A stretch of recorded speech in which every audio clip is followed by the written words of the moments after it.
Hello and welcome to the latest episode of the Good Dram Show with me, Chris Goodrum.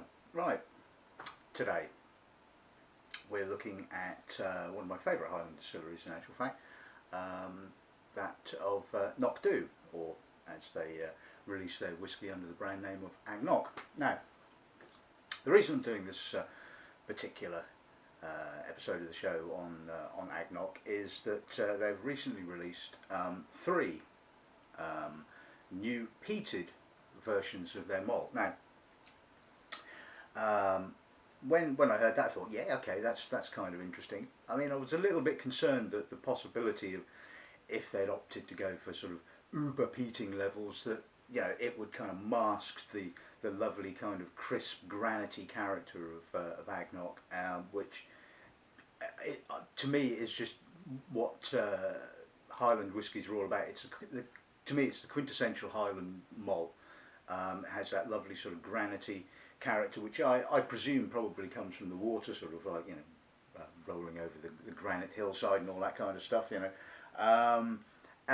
but no matter how that granity note sort of comes into the whiskey, I think it's absolutely absolutely spot on. So I was a little bit, shall we say, concerned about how the use of peat was going to sort of react with the character of the malt. So, lo and behold, the distillery kindly sent me some samples. So, I'd say a big thank you to the distillery and their owners, Inverhouse Distillers, for sending me the two peated samples. Now, two peated samples. I did say at the beginning there's three. Well, for some bizarre reason, and I have no idea why, they have done three. These are all going to be limited editions. I believe they're going to be doing it over the next sort of couple of years. But one was purely for the Swedish market. No idea, but there you go. And only two for the UK market. So anyway, I've kind of tasted AnCnoc with you before and given you some background about the distillery, so I don't think there's probably much point in sort of going over that again, and really what you want to know is what these are like. So anyway, let's introduce this afternoon's sort of lineup. I'll pick up pieces when you fall apart. Right, okay, so we'll start off with possibly one of my favourite 12-year-olds, the AnCnoc 12-year-old. That'll give us a kind of benchmark with regards to the character of the malt, to see what happens when they start using a little bit of peat with it. So 12-year-olds bottled at 40%. Now, the two peated malts that we've got here, the first one is called Rutter. Now, just checking my fact sheet that the distillery kindly sent me. The Rutter is apparently a spade, or a type of spade, which is used to separate the peat blocks, producing a turf that is slow burning. This peat creates less reek and therefore gives the cask more fragrant smokiness. Now, excuse me. So it's peated to a fairly modest level of 11 parts per million, which kind of puts it in the middle, I guess you would say, or the middle sort of section of the peated malts, with sort of Ardbeg, Lagavulin and what have you, and up here, and Bunnahabhain and Lightly Peated Coal down here, and Mocktamore way over here. But as we know, that's a bit of a freakish one. So anyway, so this is peated to 11 parts per million, and it's nicely packaged. As we said, they've developed their own website with specifically for these peated malts. So it will kind of be interesting to see what that one's like. The second of the two peated malts is called Flaughter. Now, again, Flaughter is a type of spade, apparently. This is used, as you can see, sort of a thinner, smaller spade, and used to sort of cut the top piece of peat, the upper level, which has more of the decayed roots, more carbohydrate products, basically. So the idea is that top layer of peat kind of burns a lot smokier. You get a lot more of the sort of the carbohydrates burning off. The lower levels of peat tend to have are more compressed, obviously, because they're older. They have more oils in them, have more of the possible sort of unwanted sulfur notes, but they also doesn't burn quite so peaty, has more of a reek to it. But anyway, that's by the by. So I'm guessing that sort of from this, obviously, I definitely know that this comes from the top level of peat. This is obviously the rutter is going to come from the slightly lower levels of peat. So yeah, it should be interesting. This is peated to 14.8 parts per million. So again, we're not talking hugely peated, and as we know with peated malts, you order your peat with the initial peating level, and obviously by the time that it's actually gone through milling and distillation and what have you, you generally lose about half of the peating level. So basically, the finished spirit is going to for the rutter is probably going to have no more than about 5 or 6 parts per million, whereas Flaughter will probably have somewhere in the region of 7 to sort of 8 parts per million. Compare that with things like Ardbeg and Lefroy. They peat to about sort of 20 to 25 parts per million. So yeah, it gives you a kind of an idea of the level of peating of these. So there you have it. That's this afternoon's little tasting. I'm really quite looking forward to this in actual fact. And so let's kick on with the 12-year-old then.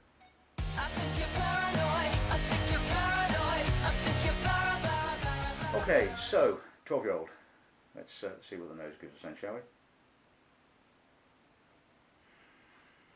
Really lovely, fragrant. A little bit of honey, some barley, with that crisp, granity note, really prevalent. Like I was saying, this is just, I guess, I mean, I know Bruichladdich used to bang on about terroir and what have you, and to be honest with you, I really don't think it plays a great deal. Certainly from tasting malts from different types of barley and what have you. Yeah, right, there's going to be nuances, but it's not like wine. It's not like where the grape will absorb minerals and what have you from the soil, which will then come through onto the finished product. Whiskey is kind of too manufactured, I guess, for want of a better word, to really contain those kind of minerals. I mean, they probably are there, but and are picked up obviously by the barley. But by the time you've milled it, you've fermented it, and then distilled it, you have all these layers of flavour building up on top of the any given terroir aspect. So anyway, I digress there. Let's get back to nosing this. It's got a light sweetness to it. Honey has a sort of a light sort of sweet edge. Again, like I said, sort of really mineral, crisp white fruit, bit of apple. Really fragrant, lovely aromas. Palate.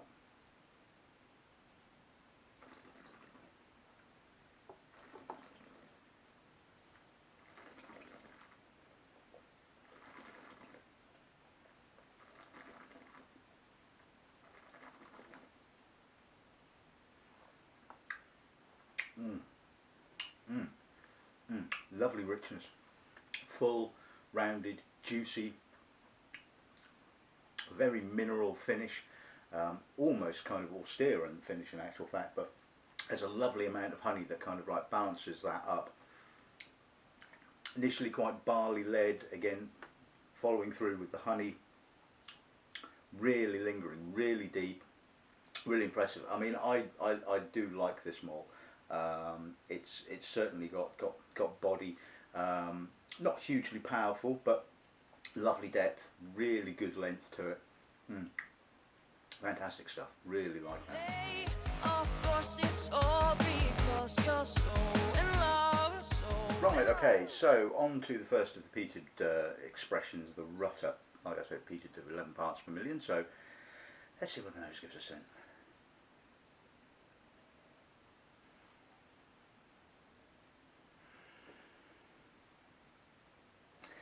Initially it's got quite a bit of reek to it, slightly oily, a little bit of medicinal note, quite pungent, but Smells a lot heavier than 11 parts per million. It has to be said. But underneath it, there's quite a real, quite a rich, quite fruity in actual fact for AnCnoc. There's lots of those kind of fermentation esters. There's a bit of pineapple, apricot, obviously some barley. Now the spirit itself is about 9 years old, although they've opted not to use an age statement, obviously to kind of, I don't know, for the whole concept I think. Very full. Now given a bit of time in the glass, the peat seems to be dissipating. I mean, initially you get quite a lot of like I said, the peat reek, but now once it's been settling a bit, you're now getting the rich fruit, the honey. It's got a lovely kind of earthiness, a little bit of that granity note. I must admit the kind of the peat seems to have sort of like, you know, kind of taken over the granity kind of character. But this is this is very nice. It's certainly, the peat certainly hasn't swamped it. I mean, certainly if you give it a bit of aeration again, that does bring out the peat character and bring it out to be more prominent. But underneath there's just lovely soft fruit, apricots, like I said, bit of coconut, banana. Oh, that's a lovely malt. It has to be said, that is absolutely fantastic. Palate.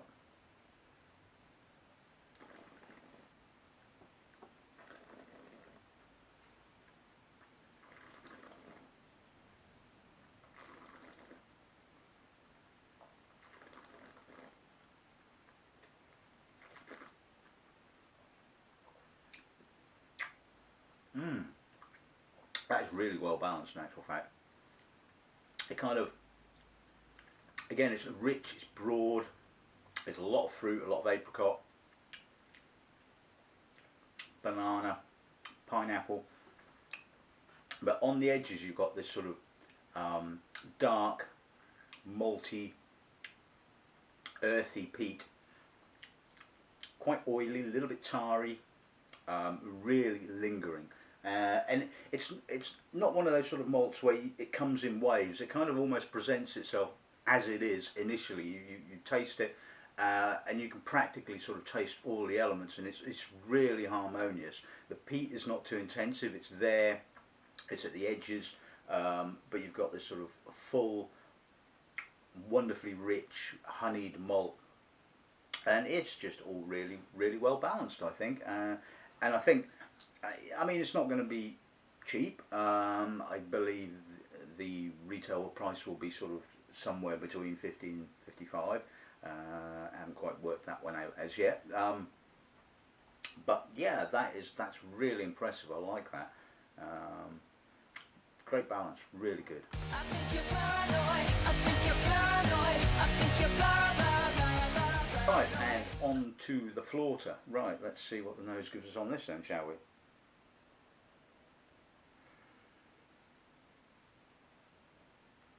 Yeah, there's definitely more peat, but we're not talking huge amounts of peat. It's got a real crispness, almost a brininess. The sort of, where the Rutter was fuller and more honeyed. This is probably more like how I would expect youngish AnCnoc to be. A lot more minerally. It's rootier, definitely. It's more phenolic, but more the burnt wood phenols. There's a little bit of tar. I mean, it certainly reminds me of kind of old school Caol Ila, when, I mean, old school Caol Ila was really fresh, really briny, and like, to me it had a kind of garden fruit freshness. I mean, this doesn't quite have that, but it's certainly drawing parallels with it. I mean, as we know, sort of Caol Ila over the years has got a little bit more oilier, fatter. Although every now and again you do find a sort of like a private bottling of youngish Caol Ila that still sort of has that fresh kind of character. But this is absolutely lovely. It's again, there's some fermentation esters, some bananas, a little bit of pineapple, less honey, like I said, more kind of sharp granite focused citrus, and the smoky. The peat is more smoky. It's more on the edges. It's yeah, a little bit of medicinal, not a huge amount, but oh, that's very nice. Palate.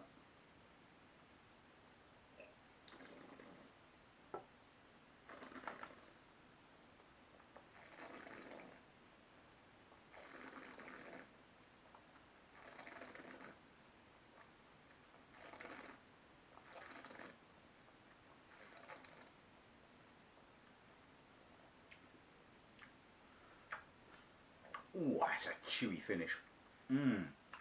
Malty, chewy, oily peat finish. Again, we're not talking so much smoke, more sort of oiliness, a little bit of tar, burnt wood, more of the sort of like the carbohydrate, decomposing carbohydrate phenolics. Palate is actually sweeter than I was expecting from the nose. The sort of the fruit has kind of like almost like a caster sugar coating to it, but the finish is really fresh, citrusy, minerally. Again, sort of, you know, as you would expect a young AnCnoc. So that again, just really well balanced. Although more a higher peat content, probably a little bit more of a subtle peat note than the lower 8 parts per million bottling, which is kind of interesting actually. When you think about it, you would expect it to probably be more intense, but that really lingers, and that's really good.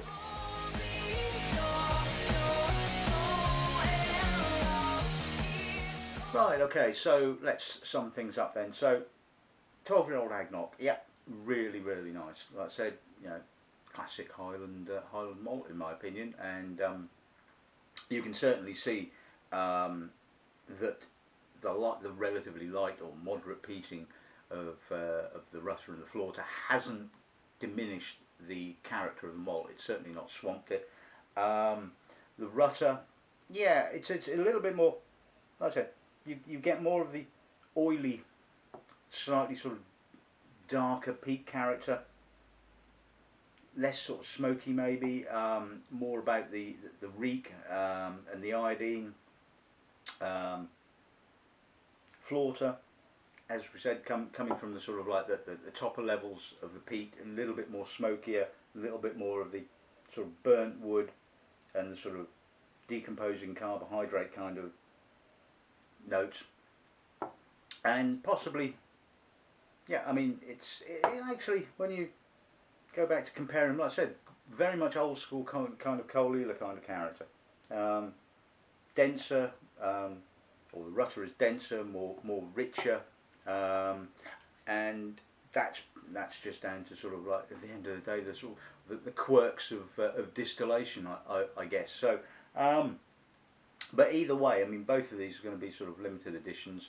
I think, like I said, from reading the bump, they're going to be doing 2 releases per year, one in April, one in September for the next 2 years. So these are out now. I'll obviously be getting stock in due course. So, you know, if they sound like your kind of thing, and I mean, I love these kind of, you know, malts that use peat where you don't expect them. I mean, I know that, you know, if you go back to sort of Victorian times, and, you know, Speyside and what have you was kind of a wash with the use of peat, and then obviously tastes changed and they sort of moved into using sort of less and less peat. So yes, it is a kind of a more of a historical throwback kind of style, if you like.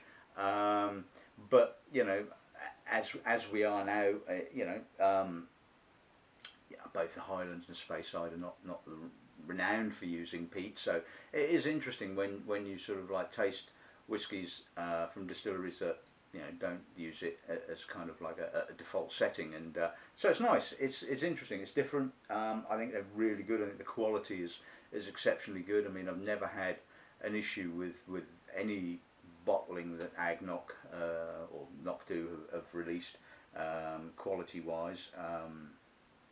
So I mean, I love the 12. I mean, maybe the 16. I think I would prefer the 12. I mean, the 16 is a great whiskey, but it just a little bit more oak in the 16, which kind of like, to a certain extent, dampens the enthusiasm of the 12.